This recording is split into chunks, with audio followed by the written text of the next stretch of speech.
Tazama barabara hii yenye tope. Kila mara mvua iliponyesha, ajali zilikuwa zikitokea hapa mara kwa mara. Mwenye hoteli ya karibu aligundua kuhusu hili na akalipia ili barabara hii ifanywe matengenezo kamili. Lakini baada ya barabara hiyo kutengenezwa, hoteli yake ilianza kupata wageni wengi zaidi na zaidi. Mwenye nyumba akawa na tamaa na akaenda kumwambia aondoke kwenye eneo hilo. Kwa hiyo Yan, nimekuja leo kwa sababu nilitaka kuzungumza nawe kuhusu jambo fulani. Niambie, mkataba unamalizika mwishoni mwa mwezi huu, sivyo? Ndiyo, ni kweli, na nimekuwa nikifikiria na sitakodisha jengo hili tena. Nalichukua kurudi na kuliendesha mwenyewe. Mzee Lee, wakati hakuna mtu aliyetaka jengo hili, wewe mwenyewe uliniambia nilikarabati na ukasema nisiwe na wasiwasi kwamba mkataba utakapomalizika ungenifanyia upya. Ndiyo, nilisema hivyo, lakini mkataba unasema wazi kwamba unamalizika. Zaidi ya hayo, Chianchian alihitimu chuo kikuu miaka iliyopita na bado hana jambo lolote la maana analofanya. Kama baba yake, lazima nimfikirie. Kwa miaka 5 iliyopita, umeme, maji, kuzuia maji kupenyea, mfumo wa maji taka, uingizaji hewa, kuondoa unyevu, urembo, mifumo ya mtandaoni, akaunti na wateja, kila kitu nilikishughulikia mwenyewe. Na kodi ilikuwa $300,000 mwaka wa kwanza. Mkataba ulisema ingeongezeka kwa 10% kila mwaka. Ni mwaka gani niliyowahi kulipa kodi pungufu? Ulilipa kodi, ndiyo, lakini jengo bado ni langu. Usijione wa thamani sana. Bila ya jengo langu lililo kwenye kiingilio cha kijiji, nyumba yako ya wageni isingefika mbali hivi. Inatosha. Wewe ni mtu wa nje tu, lakini sasa tayari unafikiri wewe ni wa hapa.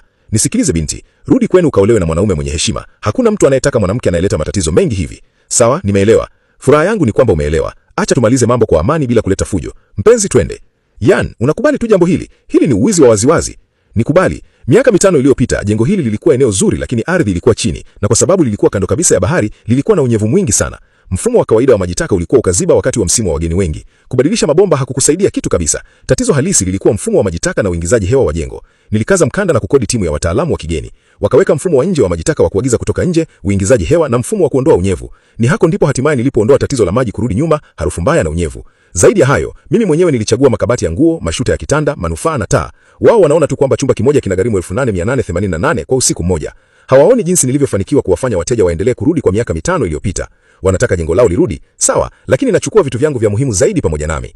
Baba, tazama, chumba cha ghorofa ya juu kinagharimu $8,888 na ghorofa ya chini kuna vyumba vingine 18. Wakati wa msimu wa wageni wengi vinajaa kila siku. Hiyo ni maya 1000 kwa mwezi kirahisi. Basi Suyan lazima atakuwa amepata utajiri mkubwa miaka hii michache. Ndicho hicho ninachosema. Mwanamke huyo amekuwa tajiri kwa sababu ya jengo letu. Kuendesha biashara inakuwa na gharama. Gharama gani ambazo anaweza kuwa nazo? Jengo ni letu na ukarabati ulitengenezwa. Akiondoka tu tunabadilisha kibalo cha jina, tunaleta watu maarufu wengine wa mtandaoni wachache, na hiyo ndio. Kwa njia hiyo, shangazi zako wakija hatutalazimika kuvumilia tena tabia yake. Mimi nitatangaza bwanda la kuogelea ghorofa ya juu. Ni zuri sana kwa ajili ya picha. Vijana watagombea kufanya hifadhi ya vyumba. Baba, subiri tu uone. Hata bila yeye, nyumba yetu ya wageni itakuwa na mafanikio makubwa sana. Ndiyo Linchu, nitakodi eneo hili. Una uhakika? Eneo hili lina matatizo mengi. Na uhakika, tutaandika wazi kwenye mkataba kile kinachoweza na kisichoweza kubadilishwa kwenye mifumo ya maji taka na uingizaji hewa. Kila kitu kitaandikwa wazi ili kila mtu ajisikie amani. Yan, hivi kweli tutaanza upya hapa? Ndiyo, tutaanza hapa. Eric, eneo tayari limeamuliwa. Njoo utazame utakapoweza. Shao, kesho free kwanza wasilisha maombi ya kubadilisha Anawa kwenye mfumo wa mtandaoni. Pia andaa taarifa za wateja wetu wa zama na rekodi za huduma kwa wateja. Na tutafanya nini na Anawa ya jamani? Usiweke tangazo lolote bado. Eneo jipya likiwa tayari kuwapokea wateja, tutawataarifu wateja wetu wa zama mmoja mmoja. Sawa? Yan, acha hiyo kwenye jengo. Nitajenga upya njia yangu mwenyewe. Umeita watu wengi hivi tu kuhamisha blanketi chache? Nilinunua hivi vyote mimi mwenyewe. Licha ya kwamba nilijua wewe ni mtu wa hesabu nyingi, lakini hata utaki kuacha blanketi chache nyuma. Mama, acha achukue kile anachotaka. Hawezi kulichukua jengo kuondoka nalo. Suyan, hivi hata hita za maji hoti unaondoa? Mifumo hii ya kibiashara ya maji hoti yenye joto la kudumu nilinunua mimi. Kwa nini nisichukue? Imewekwa kwenye jengo langu, kwa hiyo ni vyangu. Sina mguso wa mabomba ya zamani. Nachukua tu vifaa nilivyonunua mimi mwenyewe. Hakuna haja ya kufika mbali hivi. Maadamu unaondoka tu, angalau niachie kitu kwa heshima. Tayari nilikuonyesha heshima kwa miaka 5. Suyan, hivi unachukua na vile vitanda vyote pia? Unataka kuacha vyumba vikiwa patutupu kabisa? Nilinunua mbao za vitanda, magota na mashuta ya kitanda kwa gharama kubwa.